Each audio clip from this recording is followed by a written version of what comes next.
السلام علیکم ورحمۃ اللہ وبرکاتہ۔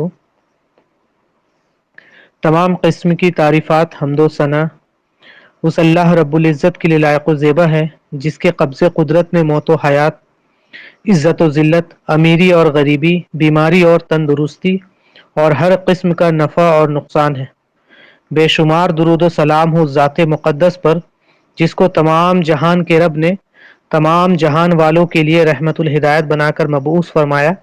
اتنا درود و سلام ہو کہ اللہ رب العالمین ہم تمام لوگوں سے راضی ہو جائے۔ دا لائف آف پروفٹ صلی اللہ علیہ وسلم کا آج یہ 6 لیکچر ہے، اور آج کے اس ٹاپک کے بارے میں ہے کہ شرک کمز ٹو مکہ۔ ہم لوگوں نے 5 لیکچر تک یہ دیکھا کہ کس طرح اللہ نے ابراہیم علیہ السلام کو آزمایا، اور آزمانے کے بعد انہیں حکم دیا کہ وہ اپنی بیوی حضرت ہاجر علیہ السلام اور اپنے دودھ پیتے ہوئے بچے حضرت اسماعیل علیہ السلام کو مکہ کی سرزمین میں چھوڑ آئیں، جو کہ اس وقت بنجر تھی اور بہت ہی مطلب ہارش وہاں کی کنڈیشن، نہ کوئی جانور، نہ کوئی انسان، نہ کوئی پرندہ، نہ پانی کا کوئی سورس، نہ کھانے کی کوئی چیز۔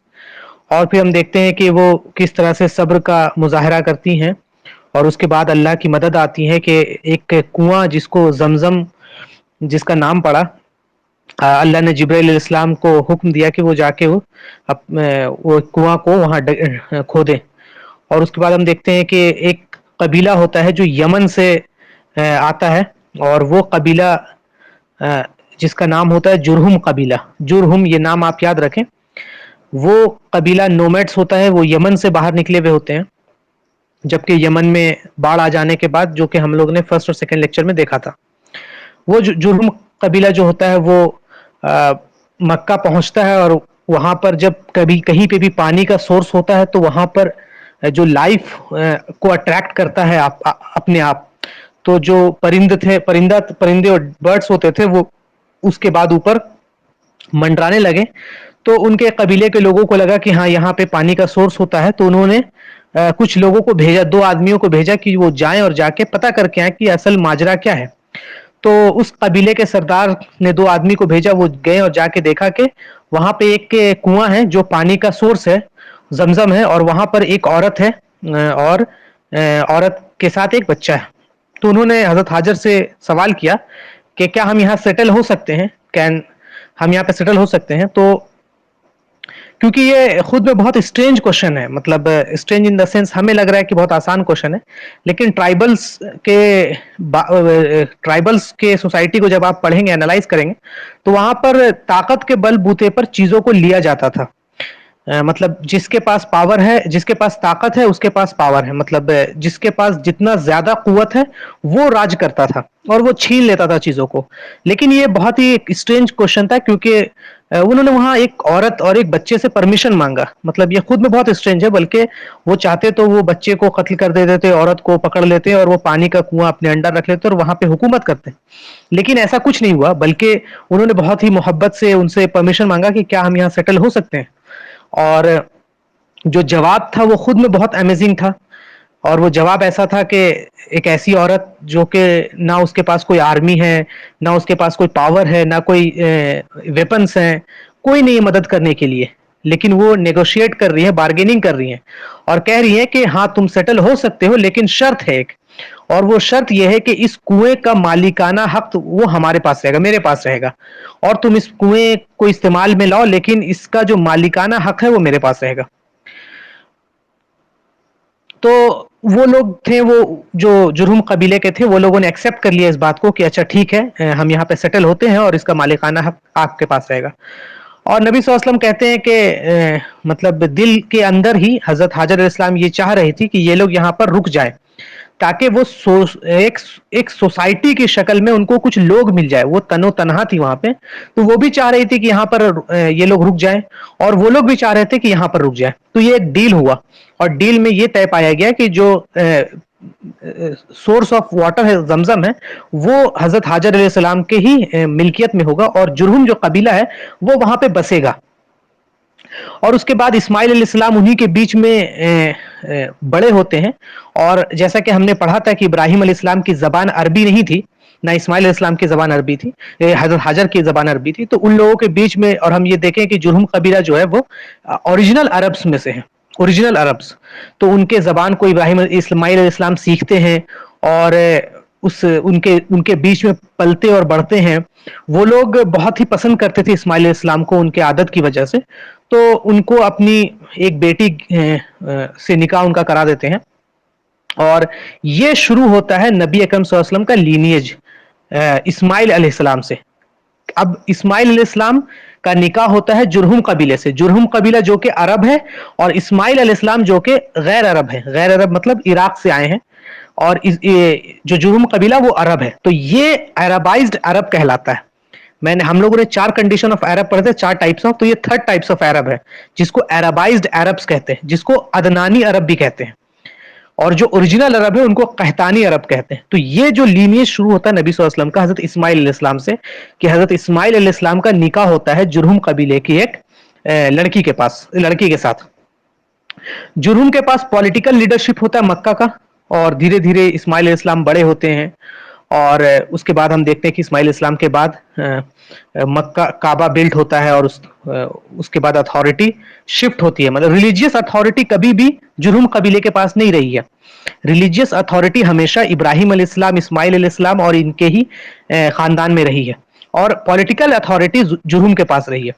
اور جو اس وقت جرہم قبیلہ تھا وہ توحید پر تھا.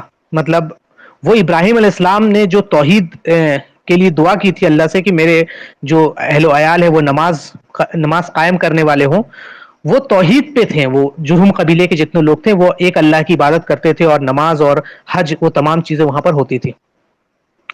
تو ہم پھر دیکھتے ہیں کہ جب معاملہ ایسا تھا تو یہ شرک اچانک سے کیسا آ گیا کہ جس کو پوری دنیا کا سب سے ڈارک سوسائٹی کہا جانے لگا. کہ عرب اس زمانے میں نبی صلی اللہ علیہ وسلم کے سے پیدا ہونے سے پہلے ڈارک ایجز میں رہ رہے تھے. مطلب ان کے اندر دنیا کی تمام برائیاں موجود تھی.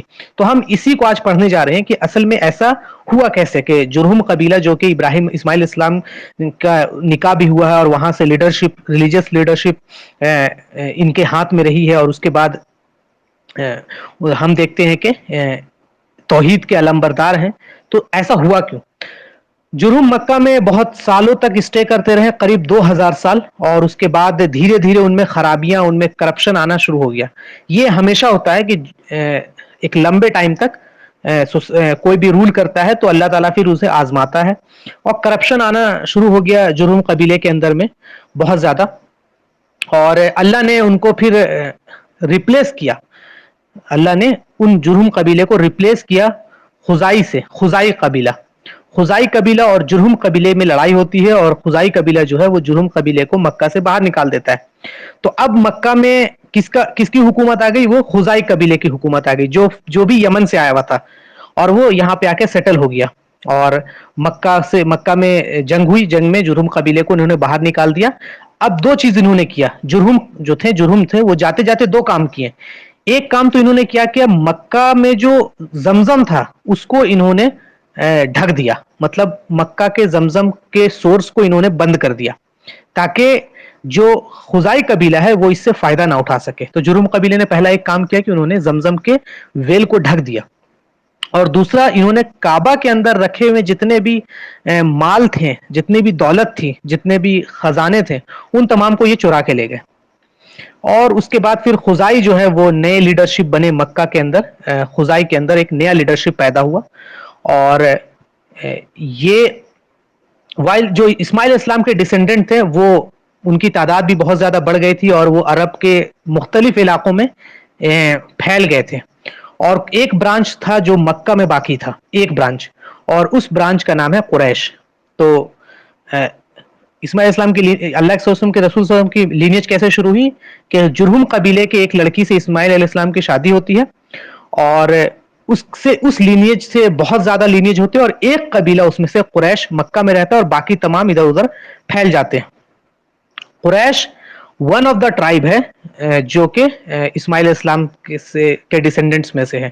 اور ان کو کہا جاتا ہے they are the descendant of Adnan. اسی کے لیے ان کو عدنانی عرب بھی کہا جاتا ہے. اب قریش ابھی بھی مکہ میں رہ رہے تھے، لیکن اب مکہ میں لیڈرشپ کس کو مل گئی؟ پہلے جرہم کے پاس تھی، اب خزائی کے پاس لیڈرشپ ہو گئی. اب یہ امپورٹنٹ ایک فیز ہے خزائی کا جو لیڈرشپ ہے، اس میں ایک امپورٹنٹ فیز ہے کہ کس طرح جو حرم تھا، جو اللہ کا ایک کہہ سکتے ہیں کہ سب سے پاک سرزمین ہے، اور جہاں پر توحید کے دعوت کو شروع کیا گیا تھا، ابراہیم اسلام نے شروع کیا، اور توحید کے تمام ماننے والوں کا ایک مرکز بنا کہ وہاں پہ لوگ حج کرنے آتے تھے. وہاں پر شرک کا داخلہ کیسے ہوتا ہے؟ ہم نے دیکھا کہ قریب بہت زیادہ کرپشن شروع ہو گیا لوگوں کے اندر، اور اعمال ایمان پروٹیکٹ کرنا، اپنے ایمان کو پروٹیکٹ کرنا بہت اسٹرگل ہونا شروع ہو گیا. تو اس کے بعد اب خزائی قبیلے جیتے، اور اس میں انہوں نے زمزم کو بند کر دیا. اب ان کے ہاتھ میں لیڈرشپ آ گئی. تو ان کا جو لیڈر تھا، اس لیڈر کا نام ہے عمرو بن لہی الخزائی. یہ نام آپ یاد رکھیے گا، عمرو بن لہی الخزائی. یہ بہت زیادہ سخی انسان تھا. اس کے بارے میں روایت میں آتا ہے کہ ہر سال حج کے موقع پہ یہ قریب 10,000 اونٹ کو سیکریفائس کرتا تھا اللہ کے نام پہ. مطلب آپ امیجن کر سکتے ہیں کہ ہر سال 10,000 آف کیمل کو یہ سیکریفائس کرتا تھا. بہت زیادہ سخی تھا، بہت مدد کرنے والا تھا، اور بہت مطلب ایک ڈومیننٹ نیچر کا انسان تھا. اللہ کے رسول صلی اللہ علیہ وسلم نے کہا کہ یہ سید تھا، لیڈر تھا. اور اس کے بعد اس کے اندر صلاحیت تھی رول کرنے کی، اور لوگ اسے بہت پسند کرتے تھے، بہت زیادہ. مطلب اتنا زیادہ اس کے پرسنالٹی کو لوگوں نے اڈاپٹ کر لیا تھا کہ اس کی کہی ہوئی بات کو لوگ رول سمجھتے تھے، کہ عمرو بن خزائی نے جس بات کو کہہ دیا ہے وہ باتیں رول بن جائیں گی، وہ باتیں قانون ہیں. اتنا زیادہ آپ کہہ سکتے ہیں کہ اس کے پرسنالٹی کو پوجا جانے لگا، ایک طرح سے کہہ سکتے ہیں پوجا جانا. تو اب جیسے اب آپ پوچھیے گا کہ ایک ایسا انسان ہے جو کہ ہر سال حج کے موقع پہ 10,000 اونٹ کو قربان کرتا ہے، تمام لوگوں کا مددگار ہے، ہر طرح کے اس کے اندر بیسٹ آف کوالٹیز ہے، تمام کچھ ہے. تو اب آپ پوچھیے گا کہ وہ کہاں جائے گا، مطلب جنت میں جائے گا کہ جہنم میں جائے گا؟ تو آپ میں اکثر لوگ یہی کہیے گا کہ بھائی ایسا انسان تو جنت میں جائے گا. لیکن نبی صلی اللہ علیہ وسلم کی حدیث ہے کہ عمرو بن جو خزائی ہے وہ جہنم میں جائے گا. وہ جہنم میں، اللہ کے رسول نے کہا میں نے اسے جہنم میں دیکھا، وہ جہنم میں جائے گا. اب یہاں پہ ایک اور بات پتہ چلتی ہے کہ ہمارے لیے اس پرسنالٹی کو پوجنے کی وجہ سے، اس پرسنالٹی کے مطلب اس کے پیچھے پڑنے کی وجہ سے، کہ اس کی ہر بات کو من و عن تسلیم کر لینا، یہ کتنا نقصان دہ ہوتا ہے لوگوں کے لیے. کہ مکہ میں شرک جو داخل ہوتا ہے، وہ اس کی ایک بڑی وجہ میں سے ایک وجہ یہی رہتی ہے کہ عمرو بن خزائی کی پرسنالٹی، کہ عمرو بن خزائی کی جو پرسنالٹی ہے اس کو لوگوں نے رول، اس کی زبان سے نکلی ہوئی ہر بات کو لوگوں نے رول ماننا شروع کر دیا. تو یہ ایک بہت بڑا نقصان بنا، یہ بہت بڑا ریزن بھی بنا کہ مکے میں شرک داخل ہوتا ہے. اب آپ ایک چیز یہ بھی دیکھیں کہ ہمارے لیے جو بیسٹ ہے وہ کون ہے؟ نبی اکرم صلی اللہ علیہ وسلم کی ذات ہے. نبی صلی اللہ علیہ وسلم کی جو ذات ہے وہ دیکھیں کہ جب تک نبی صلی اللہ علیہ وسلم توحید پر قائم تھے، ابھی دعوت انہوں نے شروع نہیں کیا تھا مکہ میں لوگوں کے بیچ میں کہ اسلام کی طرف آ جاؤ، بلکہ اس وقت بھی نبی صلی اللہ علیہ وسلم توحید پہ قائم تھے. وہ بھی نماز پڑھتے تھے، نبی صلی اللہ علیہ وسلم روزہ بھی رکھتے تھے.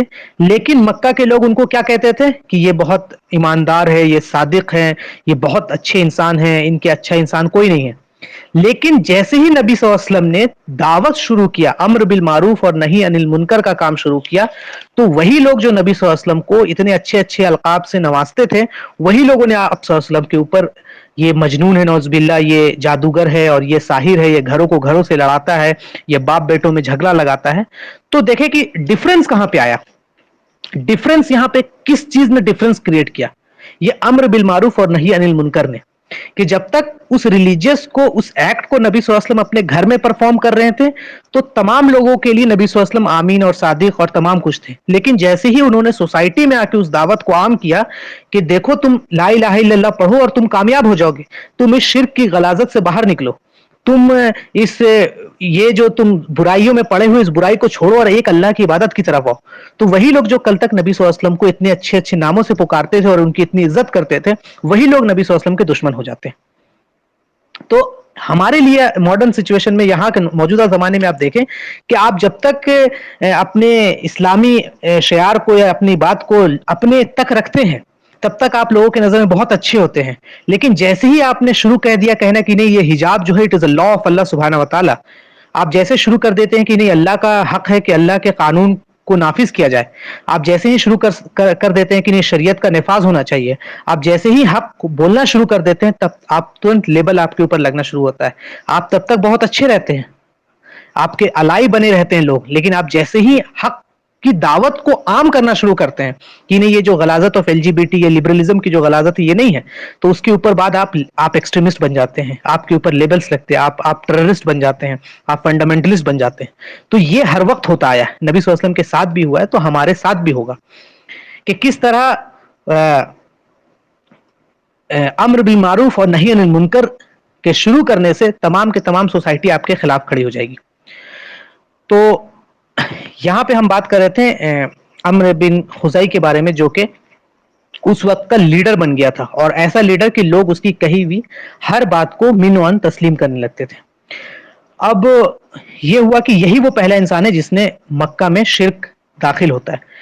اس کے پرسنالٹی کے بارے میں آپ کو بتا دیا کہ یہ پرسنالٹی کتنی اس کی زیادہ ڈومیننٹ پرسنالٹی تھی. یہ شام جاتا ہے، شام سیریا، ابھی کے دور میں اگر کہیں شام تو سیریا، جارڈن اور لیبنن اور پیلسٹین، یہ تمام علاقوں کو ملا کے اس وقت میں شام کہا جاتا تھا. وہاں پہ رومنس کا رول ہوتا تھا، تو وہ شام وہاں پہ جاتے ہیں، اور وہ شام جاتے ہیں. جانے کے بعد وہاں پہ ایک عجیب چیز وہ دیکھتے ہیں، عجیب ان دا سینس کہ لوگ اپنے ہاتھوں سے بنائے ہوئے اسٹیچو، اپنے ہاتھوں سے بنائے ہوئے مورتی کی عبادت کر رہے ہیں، بلکہ اس سے کہہ سکتے ہیں کہ ایک اس کی عبادت کر رہے ہیں، اس سے مدد طلب کر رہے ہیں، یا اس سے نزدیکی چاہ رہے ہیں اللہ رب العزت کی. تو ایک اسٹرینج چیز اس کو لگا، تو اس نے پوچھا کہ یہ کیا ہے، یہ ہے کیا، یہ کون سی بلا ہے.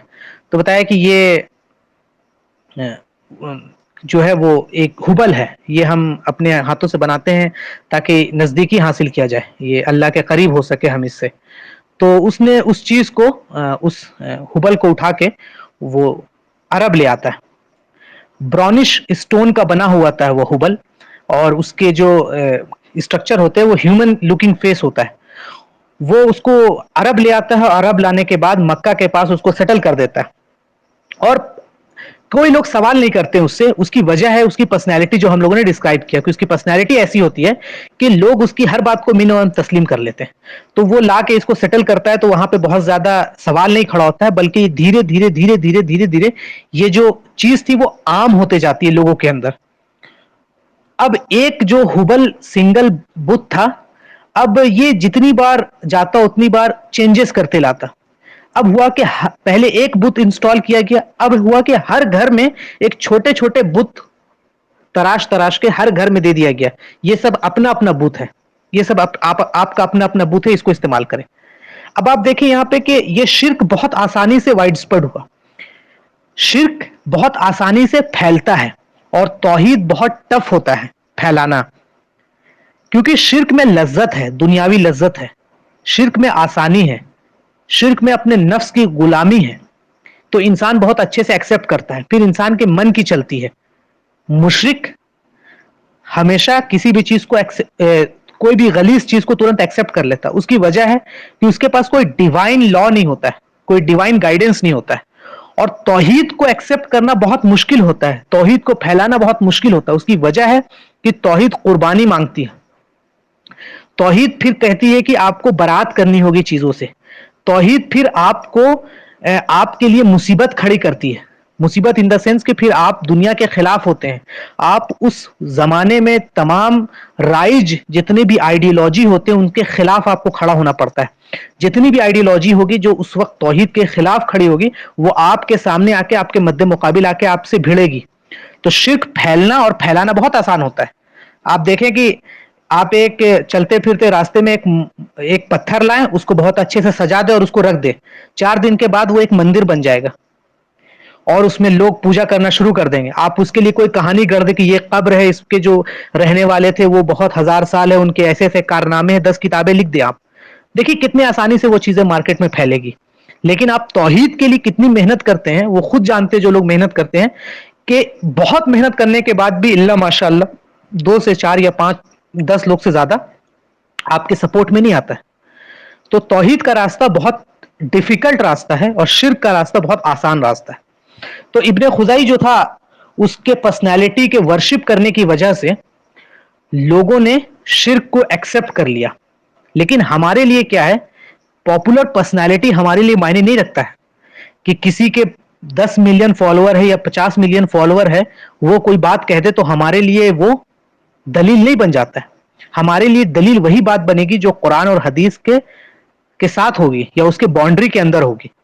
کوئی بھی بڑے ہینڈلز یا کوئی بھی بڑے نام والے لوگ آ کے اسلام کے بارے میں کچھ بھی کہہ دیں, غیر اسلامی بات بولتے, تو وہ کوئی قانون نہیں بنے گا, وہ رول نہیں بنے گا. ہم اسلام میں پرسنالٹی پوجا نہیں کرتے ہیں, بلکہ ہم آئیڈیاز کی بات کرتے ہیں. ابھی جیسے ایک لڑکی ہے جس نے اللہ اکبر کا نعرہ بلند کیا ہے, تو ہم اس لڑکی کی پرسنالٹی کو نہیں انڈورس کر رہے ہیں, بلکہ ہم اس آئیڈیا کو انڈورس کر رہے ہیں کہ اس نے اللہ اکبر کا نعرہ بلند کیا. کل کو اس لڑکی نے اپنا بیان بدل لیا اور کچھ اور بات کہہ دی کہ ہم کانسٹیٹیوشن اور فلانا ڈھمکانا, تو ہم پھر بھی, ہمارے لیے کوئی مایوسی کی بات نہیں ہے, کیونکہ ہم نے پرسنالٹی پہ, ہم مسلمان کبھی پرسنالٹی پہ نہیں جاتے بلکہ آئیڈیاز پہ بات کرتا ہے, اور جس کی بھی آئیڈیا قرآن اور حدیث کے موافق ہوگا ہم اس کے سپورٹ میں رہیں گے. تو اس سے فائدہ یہ ہوتا ہے کہ کوئی بھی غلط بات یا کوئی بھی غلط چیز وہ سوسائٹی میں رائج بہت دیر سے ہوتی ہے. اور یہ مکہ میں شرک پھیلنے کی جو ایک بنیادی وجہ جو میں نے بیان کیا ہے وہ یہی تھا کہ لوگ عمرو بن خزائی کے پرسنالٹی کو پوجنے لگے تھے ایک طرح سے, کہ اس کی ہر بات کو قانون مانتے تھے. تو اس نے شام سے ایک مورتی لا کے انسٹال کر دیا, تو لوگوں نے اس کو صحیح تسلیم کیا اور لوگ اس کی پوجا کرنا شروع کر دیے. اور اس طرح سے ایک ایسی زمین جس میں اللہ حضرت ابراہیم علیہ السلام اور اسماعیل علیہ السلام نے مل کے کعبہ کی تعمیر کی اور لوگوں کو حج کی طرف بلایا اور توحید کا پرچم بلند کیا, وہاں پر شرک داخل ہوا. اسی لیے سب سے پہلے عرب میں اس نے شرک لایا تھا, اس لیے اللہ کے رسول صلی اللہ علیہ وسلم کی حدیث ہے کہ یہ جہنم میں داخل ہوگا, چاہے یہ ہر سال حج میں 10,000 اونٹ کیوں نہ قربان کرتا ہو. اس کے بعد کیا ہوا کہ ایک بار وہ جو ہبل تھا وہ ٹوٹ گیا, تو لوگوں نے پھر اس کو سالڈ گولڈ سے بنایا, اور اس کے بعد الگ الگ خدا آنے شروع ہو گئے مارکیٹ میں. پہلے صرف ہبل لڑکا آیا تھا, اب لڑکی خدا آنی شروع ہو گئی, لات, منات, عزا, فیمیل آئیڈلز, کہ بھائی عورتیں بھی اب خدا بن گئی. اب ہر گھر میں خدا پہنچنا شروع ہو گیا, سب کا اپنا اپنا ایک خدا ہونا لگا, کہ بھائی آپ کو ضروری نہیں کہ آپ حرم آ کے پوجا کریں یا حرم آ کے مطلب کعبہ کے پاس آ کے پوجا کریں, کعبہ کے پاس آ کے اپنے نظر و نیاز کو کریں, بلکہ آپ اپنے اپنے گھر میں ایک ایک خدا رکھ سکتے ہیں. اور جو ڈفرنس ہے مشرک اور توحید کے لوگوں میں یہ یہی ہے کہ ہم کہتے ہیں کہ ہر چیز اللہ کی ہے, اور وہ کہتے ہیں ہر چیز خدا ہے, اور ان کو ہر ایک کام کے لیے ایک خدا کی ضرورت ہوتی ہے. آج آپ دیکھ لیں ہندوستان میں کروڑوں کے تعداد میں خدا ہے, ہر ایک کام کے لیے خدا ہے. پیسے کے لیے الگ خدا ہے, پانی کے لیے الگ خدا ہے, بادل کے لیے الگ خدا ہے, ہوا کے لیے الگ خدا ہے, اور ہم اللہ کے علاوہ کسی کی عبادت نہیں کرتے. تو اب انہوں نے کیا شروع کیا, کیونکہ ان کے اندر تو توحید باقی تھی, تو انہوں نے یہ شروع کیا کہ وہ یہ کہتے تھے, جو آپ جتنے لوگ حج پہ گئے ہوں گے تو وہاں پہ تلبیہ جو کہا جاتا ہے کہ لبیک اللہم لبیک, ہم لبیک لا شریک لک لبیک, اس میں انہوں نے لاسٹ میں ایک لائن بڑھا دیا قریش نے. وہ یہ کہنا شروع کر دیا کہ اللہ ہم تیری عبادت نہیں کرتے, تیرے سوا کسی کو اور عبادت نہیں کرتے, بلکہ یہ ان کو جن کو تو نے صلاحیت اور پاور بخشی ہے, ان کو جن کو تو نے بس ایکسپٹ لات, منات, عزا آل. تو جو عرب تھے وہ بھی اللہ کو مانتے تھے کہ وہ ایک اللہ ہے, وہی بارش برساتا ہے, وہی تمام کام کرتا ہے, لیکن انہوں نے لیکن ورڈ لگا کے وہ جو اپنے ہاتھوں سے بت کو انہوں نے تراشا تھا, اپنے ہاتھوں سے انہوں نے خدائیں بنائے تھے, وہ جو شام سے ایکسپورٹ کیا تھا, ان کو اللہ تک پہنچنے کا ذریعہ بنا لیا کہ یہ ہے ہمارے خوشی کے معاملے میں ان سے ہم دریافت کریں گے, بارش کے کچھ اور ہو جائے گا تو ان سے دریافت کریں گے. اس طرح انہوں نے اپنا اپنا خدا بنا لیا, اور عورتیں بھی خدا بننی شروع ہو گئی, جیسا کہ لات, منات, عزا ہے. پھر جنوں کے مدد بھی انہوں نے لینا شروع کر دیا. تو یہ ایک انہوں نے بدعہ انٹروڈیوس کیا کہ اس تلبیہ کے آخر میں کچھ ورڈ ایڈ کر کے وہ جو شرک ہے اس کو لیجیٹیمیسی پرووائڈ کر دی. اب انہوں نے وہ اتھارٹی, مطلب جو اتھارٹی اللہ رب العزت کا تھا رول کرنے کا, ہول اینڈ سول, کہ تمام کے تمام جو رولنگ ہوگی وہ اللہ رب العزت کی ہوگی, وہ انہوں نے کچھ حصہ ان خداؤں میں اپنے خداؤں میں بانٹ دیا. قریش اللہ کو ڈینائی نہیں کرتے تھے، جیسا کہ قرآن میں بھی یہ ہے کہ جب یہ بھور میں پھنس جاتے تھے بارش کے تو ایک اللہ ہی کو پکارتے تھے، تو وہ ڈینائی کبھی نہیں کرتے تھے، لیکن انہوں نے اللہ کے اسماء و صفات میں اللہ کے الوہیت میں انہوں نے شرک کیا۔ اب اب آپ دیکھیں ہم موجودہ دور میں کہ ہم نے رائٹ ٹو لیجسلیٹ از عبادت، کسی کو رائٹ دینا ہے لیجسلیشن کے لیے، وہ عبادت ہے۔ اللہ کے علاوہ کسی کو بھی رائٹ پرووائڈ کرنا کہ you have the power to legislate is عبادت، یہ شرک ہے آج کے دور کا۔ لیکن یہ ایسے چور دروازے سے ہمارے اندر داخل ہوا ہے اور ایسے چھپ چھپ کے ہمارے اندر داخل ہوا ہے کہ عوام الناس کو یہ بات واضح نہیں ہوئی ہے کہ اچھا یہ شرک کیسے، بلکہ وہ اسے توحید سمجھ کے کر رہے ہیں، جبکہ حکم اللہ رب العزت کا حق ہے، رائٹ ٹو لیجسلیٹ اللہ کا حق ہے، لیکن ہم نے آج انسانوں کو دے دیا، یہ بھی عبادت ہے۔ تو ہمیں ان تمام جو شرک کے چور دروازے ہیں یا شرک کیسے کیسے ہوتا ہے ان کا ہمیں عمل اچھے سے ہونا چاہیے، نہیں تو ایسا نہ ہو کہ ہم قیامت کے دن مشرکین مکہ کے صف میں کھڑے نظر آئیں کہ ہم یہ سوچ کر پوری زندگی ہم نے عبادت کی کہ یہ توحید کے ساتھ ہم جمے ہوئے ہیں، لیکن ہم نے شرک کو ایسا نارملائز کر دیا اور شرک کو ایسا عام کر دیا کہ پھر شرک ہمیں شرک لگنے نہیں لگا، اور ہم انہی میں سے شامل ہو گئے جن لوگوں نے بھی اللہ کے ساتھ پہلے بھی شرک کیا تھا اور آج ہم بھی اس میں شامل نہ ہو جائیں۔ تو ہمیں ان تمام ٹائپس آف شرک کو پڑھنا ہے اور پھر ان سے برات کرنا ہے، لا الہ، تمام طرح کے طاغوت کا، تمام طرح کے الہ کا ہمیں برات کرنا ہے، الا اللہ، اور پوری طریقے سے اللہ رب العزت کا جو حق ہے اس کے عبادت کا ہر معاملات میں، صرف یہ نہیں کہ مسجد میں اللہ کا حق ہے یا رمضان کے 30 روزوں میں اللہ کا حق ہے یا زکوٰۃ میں اللہ کا حق ہے اور عید الاضحیٰ مطلب جو حج کا موقع اس میں اللہ کا حق ہے، ان 4 مہینوں میں، باقی 8 مہینے میں اللہ کا حق نہیں، ایسا نہیں، بلکہ اللہ کا جو حق ہے، اللہ کے اسماء و صفات کا حق، اللہ کے الوہیت کا حق اور اللہ کے ربوبیت کا حق، ان تمام معاملات میں اگر ہم نے ڈنڈی ماری تو ہمارا بھی جو مطلب شمار ان لوگوں میں سے ہوگا جو اللہ کے ساتھ پہلے بھی شرک کرتے آتے ہیں۔ تو یہ شرک کو اللہ نے سب سے بڑا ظلم قرار دیا، اور اسی بنیاد پر جو عمرو بن خزی تھا، جو کہ اتنا جنرس انسان، اتنا سخی انسان، وہ جہنم میں اپنے انٹسٹائن کے بل داخل ہوتا ہوا جائے گا، کیونکہ اس نے عرب میں سب سے پہلے شرک کو ایجاد کیا تھا۔ اس کے بعد دھیرے دھیرے یہ چیز بدلتے گئی، لوگوں کے اندر اور برائیاں داخل ہونے لگی۔ پہلے تو صرف مورتی تک محدود تھی عرب میں، لیکن پھر لوگوں نے کیا کیا کہ کچھ جانوروں کو اللہ کے نام غیر اللہ کے نام پہ چھوڑ دیا کہ یہ ہبل کے نام پہ ہے، اس کو صرف پریسٹ کھا سکتے ہیں، یا انہوں نے جو قربانی ہے وہ اللہ کے علاوہ ہبل، لات، منات، عزا کے لیے بھی شروع کر دی۔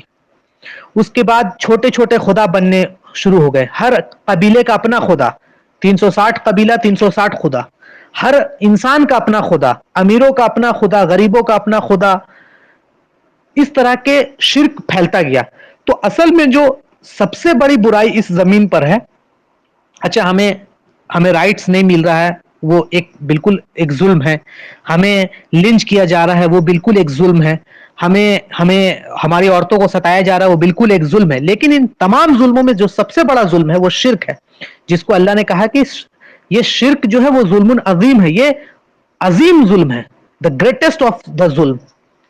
تو جو مشرک ہوتا ہے وہ ایک طرح سے کہہ سکتے ہیں کہ ظلمات، وہ اندھیرے میں رہتا ہے، تو جب وہ اندھیرے میں رہتا ہے تو ایک کے بعد ایک، ایک کے بعد ایک، ایک کے بعد ایک، ایک کے بعد ایک کرپشن کرنا شروع کر دیتا ہے، کیونکہ اس کے پاس موریلٹی کے ڈیسائیڈ کرنے والا نہیں ہوتا ہے کہ کون ڈیسائیڈ کرے گا کہ صحیح اور غلط کیا ہے، صحیح کب کیسے صحیح اور غلط کب کیسے غلط، اس کا ڈیسائیڈ کرنے والا کون ہے۔ تو ہم دیکھتے ہیں اسی وجہ سے مشرکین مکہ کے اندر ایک کے بعد ایک، ایک کے بعد ایک برائی عام ہوتی گئی، پھر انہوں نے زنا عام کر دیا، پھر انہوں نے اور بچیوں کو زندہ دفنانا شروع کر دیا، پھر ان کے اندر لڑائیاں چھوٹی چھوٹی باتوں پہ شروع ہو گئی، ان کے اندر نکاح 4 طریقے سے ہونے لگے، ایک ایک عورت 10 مرد کے ساتھ صحبت کرتی تھی، یہ بھی نکاح ان کے نزدیک تھا، ایک انسان اپنی بیوی کو کسی غیر مرد کے پاس بھیج دیتا اور وہ جا کے اس کے ساتھ صحبت کرتی، یہ بھی نکاح تھا،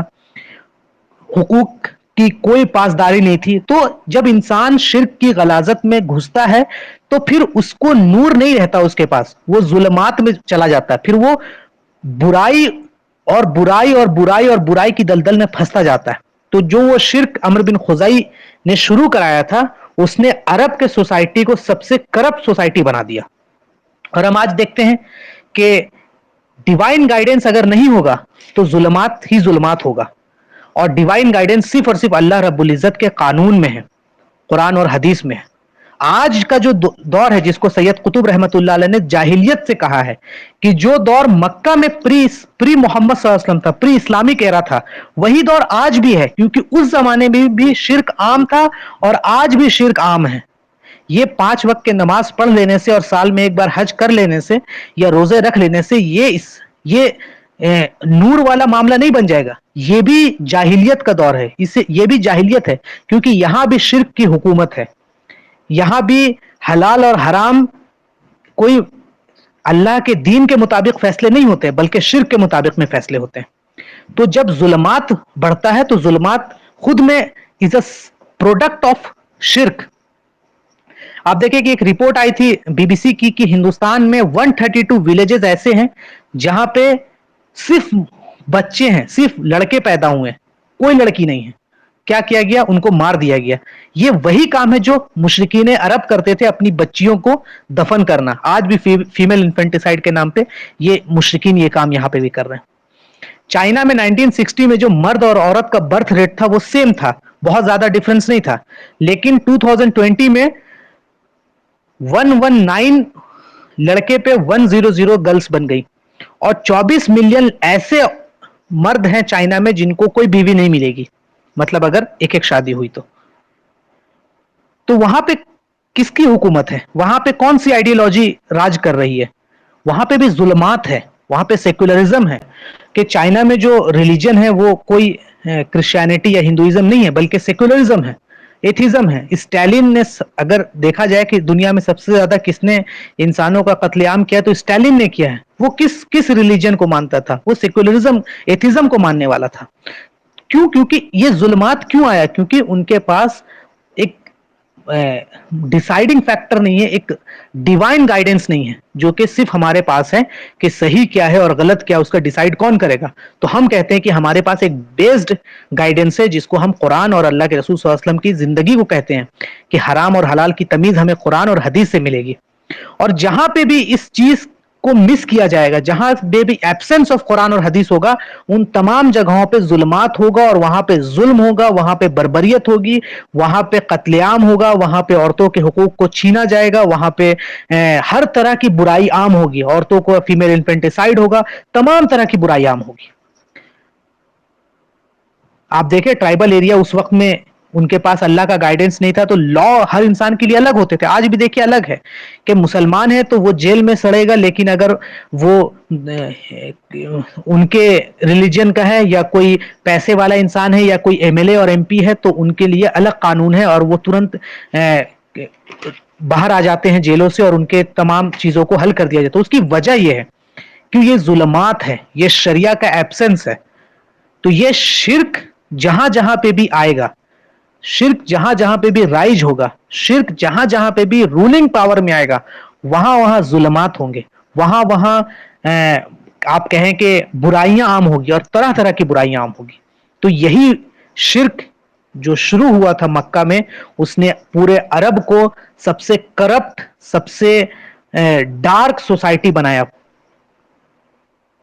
اور اسی وجہ سے اللہ نے اس کو سب سے بڑا ظلم کہا ہے, کہ تمام تر برائیوں کی جو جڑ ہے وہ شرک ہے. اس کی وجہ ہے کیونکہ یہاں پر ہم گائیڈنس اللہ کو چھوڑ کر تمام لوگوں کو لیتے ہیں. تو آج کا جو ہمارا لیکچر ہے وہ یہیں پہ ختم ہو رہا ہے, جہاں پہ شرک کیسے داخل ہوا ہے عرب میں, اور اس کے بعد شرک نے آ کے کیسے کیسے برائیوں کو جنم دیا ہے. اور ان شاء اللہ تعالی اس کے بعد پھر ہم آگے کس طرح سے خزائی ہے اس کو پھر باہر نکالا گیا مکہ سے, اور زمزم کا جو پانی ہے وہ کس طرح سے ملا لوگوں کے اندر, کہ زمزم کیا چیز ہے, اور عبد المطلب کا پورا واقعہ, اور انشاءاللہ تعالی پھر آگے لیکچر ہمارا چلے گا. تمام لوگوں سے دعا کی درخواست ہے، ہمیں اللہ تعالیٰ کہنے سننے سے زیادہ عمل کی توفیق دے. بہت بہت شکریہ آپ تمام لوگوں کا. السلام علیکم ورحمۃ اللہ وبرکاتہ.